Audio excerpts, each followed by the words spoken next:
Hello Pranav ബൈസ് Kanta പറഞ്ഞിട്ടുള്ളൊരു Instagram പേജിൽ ഞാനൊരു സാരി ഓർഡർ ചെയ്തിട്ടുണ്ടായിരുന്നു കേട്ടോ. മൽമൽ കോട്ടനാണ് മെറ്റീരിയൽ വന്നിട്ട്. വിത്തൗട്ട് ബ്ലൗസ് ആയതുകൊണ്ടിട്ട് തന്നെ സാരിക്ക് റെഡിമെയ്ഡ് ബ്ലൗസ് എടുക്കാമല്ലോ എന്ന് കരുതിയിരിക്കണമായിരുന്നു ഞാൻ.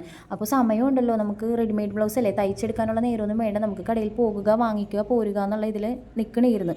പക്ഷേ എൻ്റെ പ്രതീക്ഷകളെല്ലാം തെറ്റിച്ച് ഒരു 3-4 കടകളിൽ കയറി ഇറങ്ങിയിട്ടും എനിക്ക് അതിന് മാച്ചായ ബ്ലൗസ് കിട്ടിയില്ല. അങ്ങനെ അവസാനം ഷേണായിസിൽ കയറി ഏകദേശം മാച്ചിനൊരു ബ്ലൗസ് ഞാൻ എടുത്തു.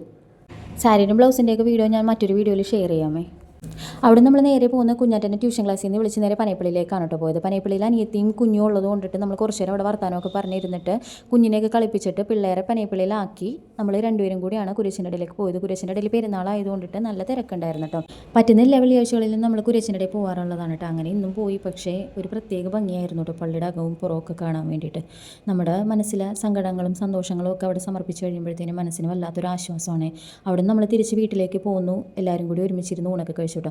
ലിയോമോന് പിന്നെ എന്ത് ചാറുള്ള കറി കണ്ടിട്ടുണ്ടെങ്കിൽ അതെല്ലാം സാമ്പാറാണ്. ചാറ് കണ്ടവൻ സാമ്പാറാണെന്നാണ് പറയണത്. അപ്പോൾ അവനും കുറച്ച് സാമ്പാർ ഒഴിച്ചു കൊടുക്കുമെന്ന് പറഞ്ഞ എരിവ് കാരണം അവസാനം അവനത് മാറ്റിവെച്ച്. അങ്ങനെ ഭക്ഷണമൊക്കെ കഴിച്ച് കഴിഞ്ഞ് ഞായറാഴ്ചത്തെ കല്യാണത്തിൻ്റെ കാര്യങ്ങളൊക്കെ ചർച്ച ചെയ്തതിന് ശേഷം ഞങ്ങളെല്ലാവരും തിരിച്ച് വീട്ടിലേക്ക് പോന്നു കേട്ടോ. അപ്പോൾ ഇന്നത്തെ വീഡിയോ ഇത്രയൊക്കെ ഉള്ളൂ. Tata bye bye.